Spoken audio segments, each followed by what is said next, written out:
Interprétant le silence de l'inconnu comme un souhait, son guide le laissa seul dans le cabinet. Souhaitant plus vivement que jamais de mourir, il tomba sur une chaise curule, en laissant errer ses regards à travers les fantasmagories de ce panorama du passé. Alors, les tableaux s'illuminèrent, les têtes de vierges lui sourirent et les statues se colorèrent d'une vie trompeuse. À la faveur de l'ombre et mise en danse par la fiévreuse tourmente qui fermentait dans son cerveau brisé, toutes ses œuvres s'agitèrent et tourbillonnèrent devant lui.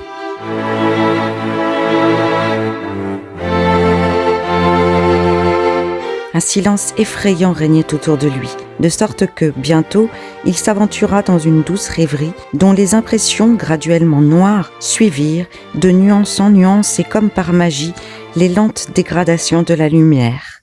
Une lueur prête à quitter le ciel ayant fait reluire un dernier reflet rouge en luttant contre la nuit, il leva la tête et vit un squelette à peine éclairé qui, le montrant du doigt, pencha dubitativement le crâne de droite à gauche, comme pour lui dire « Les morts ne veulent pas encore de toi ». Pendant un moment encore, les vagues reflets du couchant lui permirent d'apercevoir indistinctement les fantômes dont il était entouré. Puis, toute cette nature morte s'abolit dans une même teinte noire. La nuit, l'heure de mourir, était subitement venue.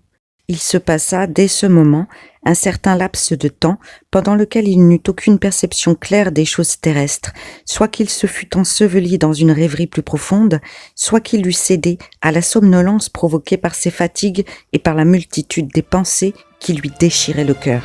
Mais tout à coup, il crut avoir été appelé par une voix terrible et tressaillit comme lorsque nous sommes précipités dans un abîme par quelque brûlant cauchemar. Il ferma les yeux, ébloui par un rayon de vive lumière. Il vit briller au sein des ténèbres une sphère rougeâtre dont le centre était occupé par un petit vieillard qui se tenait debout et dirigeait sur son visage la clarté d'une lampe. Il ne l'avait entendu ni venir, ni parler, ni se mouvoir. Cette apparition eut quelque chose de magique.